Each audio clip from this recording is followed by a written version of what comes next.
मित्रों, पुलिस कैसे काम करती है, ये बड़ा विवादित विषय है।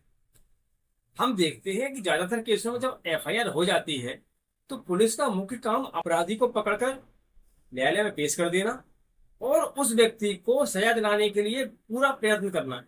तो ऐसा क्या कारण है कि जो भी उनकी प्रथम सूचना रिपोर्ट में आरोपी बनाया गया है उसको जेल पहुंचाना, उसको सजा दिलाना ही उनका एकमात्र मकसद होता है। हमारे यहाँ की पुलिस पुलिस अधिनियम 1861 से चलती है। 1861 में बना हुआ पुलिस अधिनियम आज तक लागू है।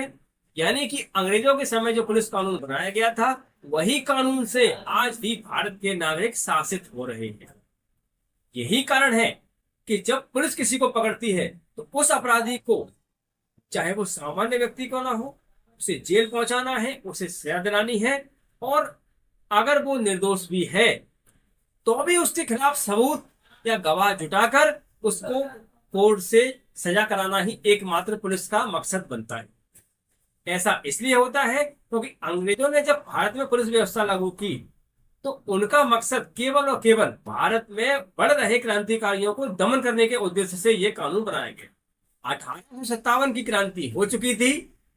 उसके बाद ब्रिटिश पार्लियामेंट में यह कानून बनाया गया कि भारत में पुलिस व्यवस्था की अति आवश्यकता है, जिससे वहां के लोकल लोगों को ऐसा करने से रोका जा सके और वो कोई आगे इस तरह का आंदोलन ना कर सके। भारत में जो पुलिस व्यवस्था अंग्रेजों ने लागू की, ब्रिटेन में ऐसी व्यवस्था नहीं है। इसलिए ब्रिटेन में वहां के नागरिक बहुत ही स्वतंत्र जीवन जीते हैं। आप देख सकते हैं कि दुनिया भर के जितने भी भ्रष्टाचारी हैं, जितने भी करप्ट पॉलिटिशियन हैं, बिजनेसमैन हैं, वो अपने देश में करप्शन करके बहुत सारा पैसा कमाकर जाकर ब्रिटेन में बस जाते हैं। क्योंकि वहां वहां के लोगों को रहने के लिए विशेष सुविधाएं दी जाती हैं। वहां के लोगों के लिए विशेष कानून है। वो कानून अंग्रेजों ने कभी भारत में लागू नहीं किया।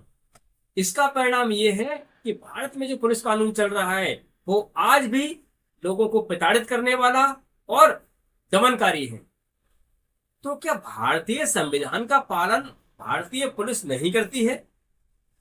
ऐसा नहीं है मित्रों। भारतीय संविधान का पालन ही भारतीय पुलिस करती है, ऐसा कागजों में दिखाया जाता है और ऐसा ही बताया जाता है। लेकिन जब कोई अपराधी उनके द्वारा पकड़ लिया जाता है, उनकी जेल की सलाखों के पीछे होता है, तो उस अपराधी के, उस व्यक्ति के सारे कानूनी अधिकार, सारे नागरिक अधिकार, सारे संवैधानिक अधिकार शून्य हो जाते हैं।